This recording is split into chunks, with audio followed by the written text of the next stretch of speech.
Are you ready to unpack a short-term rental deal that's for sale to see if it is a deal or a dud? So I'm Kate Stormer. I'm a short-term rental coach and consultant. And today we have a property posted on several online forums that I'm in as an active available short-term rental for sale on the west side of Michigan over here in the coastal tourist area.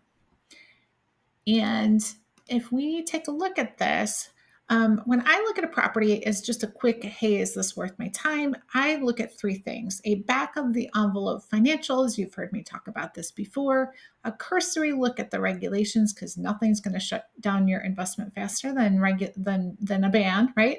And then a scan of the property for potential value adds to increase the income potential. And the goal is to do this really fast. I've done so many of these. I can do these really quickly. Come along with me on this one. This is in Bridgman, Michigan. Again, this is a coastal area. I know it well because I happen to own a short-term rental not too far from this, in a very popular summer kind of beach town area. And it is cited as having 5 bedrooms and 3.5 baths and hosting up to 11 guests. And so I will often just use an online mortgage calculator. Everyone is different. So you'd have to approach this whatever it is based on your goals. If you're looking for a place to toss cash versus you're looking to, have a cash flowing investment, your numbers are going to look very different, right?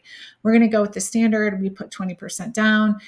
The calculator, I adjusted to a 7%. That might be a little bit low on the interest for a 30-year. It pre-populated some property taxes, which look like that's probably about right. The home insurance is probably a little low, but we're going to go with it for now. And it gets us up to about $6,000 a month, which is about $73,000 annualized, including your taxes and insurance.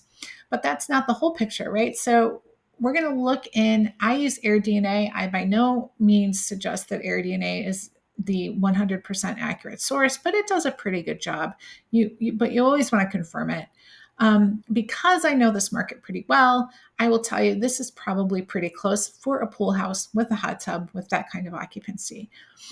So about 140,000. But we also want to know our operating expenses as well, right? One of my early mentors in short-term rental investing suggested that you could just take the purchase price when we're doing this back of the envelope, and 2 to 3% of the purchase price could be your annual expenses. These days, I would say it's closer to 3.5 to 4.5%. But we can go with this 43.9, 43.9, 44% K amount for the annualized operating expenses. So if we add the sort of that debt service and taxes and all that together with our operating costs, that gives us 117K in costs, which I'll remind you, the potential income was 139K. So I would say that leaves you a little bit of wiggle room for a profit, and you own, this home. And frankly, you're probably not going to pay full asking price for it, but maybe you will. So the second thing I remind you that I look at is regulations. Right now, I happen to know the state. I do analyses in the state. I've done analyses across many states, so I tend to know what the regulations are. In the state of Michigan, the only current active regulation is the requirement to pay our general use tax, which is 6%.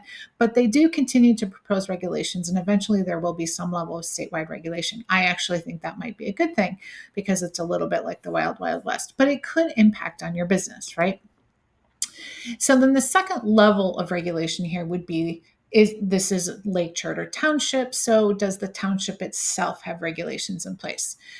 Here's how I do this really fast. I went to the government website. Their ordinance document was downloadable. I downloaded it. It had 170 pages. I fed it into ChatGPT and I asked it, can you have a short-term rental here? ChatGPT said, yeah, with some stuff. But it was clear it didn't directly address it. So not being entirely clear, I just did a quick key term search of the document on short-term rental, on transient, and came to the conclusion that their language is not very specific for short-term rentals, but it definitely could be interpreted both to allow them, but that there are very specific limitations. And it seemed pretty clear that those limitations included no more than 180 days of use.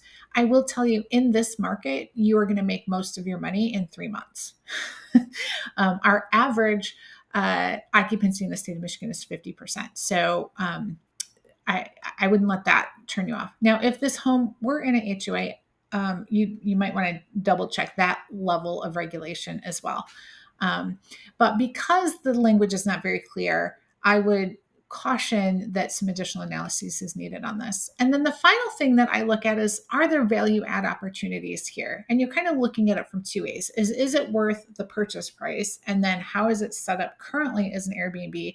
And how can I potentially influence that income upwards? So one of the things that really caught my attention is clearly the current owners or somebody along the way, rather than completely updating the kitchen, just painted over cabinets. And they left, frankly, this very distracting amount of hardware here. And as I go through, it's obvious it's been freshly painted and there's some new fixtures, but what it is lacking is warmth. There's not a lot of contrast for the eye. There's almost no artwork in the space.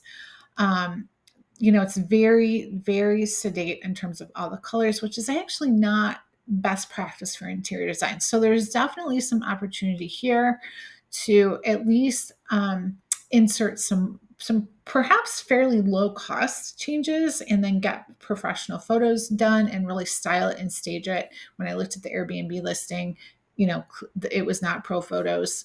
So I think you could influence that income level somewhat just based on doing better photos, niching down and having the listing clearly speaking to who your audience is. And I also noted as I went through this, kind of like those kitchen cabinets, while the listing says it has central AC, there are also some window air units in some of the bedrooms. So is it worth the $915K cost? Probably not in my opinion. I'm not a realtor though. So you again said, I said there were three things that I look at. Do the financials make sense for this particular one? At asking price, even, I think you could still eke out a profit. Do the regulations give me pause? Potentially, you're going to need to look into that a lot more. Are there opportunities for value add? They're not huge because there's already pool, there's already a hot tub, it's already been painted, it looks pretty nice. But I think with the right photos and the right style and staging of the interior design and maybe some great exterior twilight photos, you could increase those opportunities for a little bit more money in bookings. So again, I'm Kate Stormer over at the CEO Host. I teach this stuff. I help people figure this out. So give me a follow and a like, and check me out if you'd like to know more.